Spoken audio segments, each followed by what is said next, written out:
नमस्कार, मैं रुबीना सैफी। आप देख रहे हैं द इंडिया न्यूज। आइए नजर डालते हैं इस वक्त की कुछ ताजा। यूपी के मुजफ्फरनगर के खतौली में ममता की हत्या के खुलासे के बाद वायरल वीडियो में पुलिस की सक्रियता की भी पोल खुल गई। आरोपी संदीप नामदेव शव को ठेले पर रखकर ढकेलते हुए करीब 700 मीटर दूर गंगनहर तक ले गया।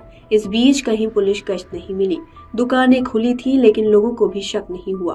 3 दिन और 4 रात लाश पड़ी रही लेकिन पुलिस तंत्र फेल साबित हुआ। मोहल्ला होली चौक पक्का बाग का रहने वाला संदीप 10 जनवरी की रात में ही प्रेमिका ममता की हत्या कर दिया था।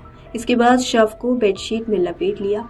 रात के करीब 10 बजे घर के सामने खाली प्लॉट में खड़े ठेले में शव को रखकर करीब 700 मीटर ढकेलकर गंगनहर तक चला गया। पक्का बाग और बालाजीपुरम में पुलिस की गश्त नहीं मिली।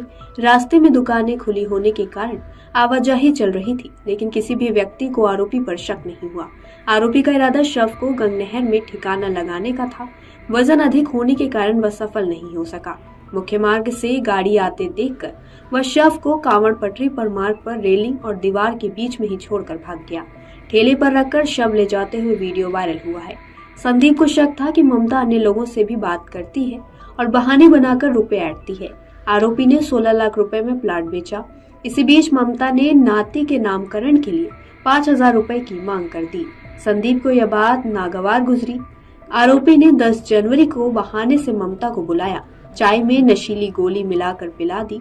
ममता बेहोश हो गई और आरोपी ने उसका मुंह और नाक दबाकर उसकी हत्या कर दी। हत्या की पुष्टि करने के लिए चेहरे और सिर पर टेप लगा दिया। दम घुटने से उसकी मौत हो गई थी। मोहल्ला तगान की रहने वाली ममता 10 जनवरी को शाम 5 बजे काम की तलाश में निकली थी।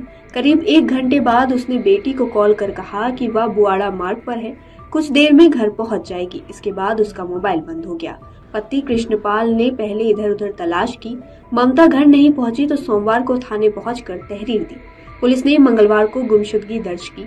14 जनवरी को ममता का शव मोहल्ला बालाजीपुरम के सामने गंगनहर कांवड़ पटरी मार्ग पर रेलिंग के निकट पड़ा मिला था। बर्गर बेचने वाले संदीप की पत्नी की 2012 में ही मौत हो गई थी। इसके बाद वह खतौली में एक सेंटर से ही टिफिन मंगाने लगा। यहीं पर ममता खाना बनाती थी। उसने घर आकर खाना बनाने की बात करने के लिए कहकर ममता का मोबाइल नंबर लिया। दोनों के बीच बातचीत शुरू हुई। ममता ने अपने पति से झगड़े का हवाला दिया। कुछ दिन बाद ममता उसके घर जाकर खाना बनाने लगी और दोनों के बीच प्रेम प्रसंग शुरू हो गया। पुलिस ने जांच शुरू की तो कॉल डिटेल में आरोपी की ममता के नंबर पर सबसे अधिक कॉल थी। यहीं से वह शक के दायरे में आया। जांच में सामने आया कि हत्या करने के बाद उसके मोबाइल फेंकने से पहले ममता के परिचित नितिन जैन को भी कॉल किया। करीब 30 से 35 सेकंड तक वह हेलो हेलो बोलता रहा ताकि आरोपी पर किसी को शक न हो। इसके बाद मोबाइल को तोड़कर नहर में फेंक दिया।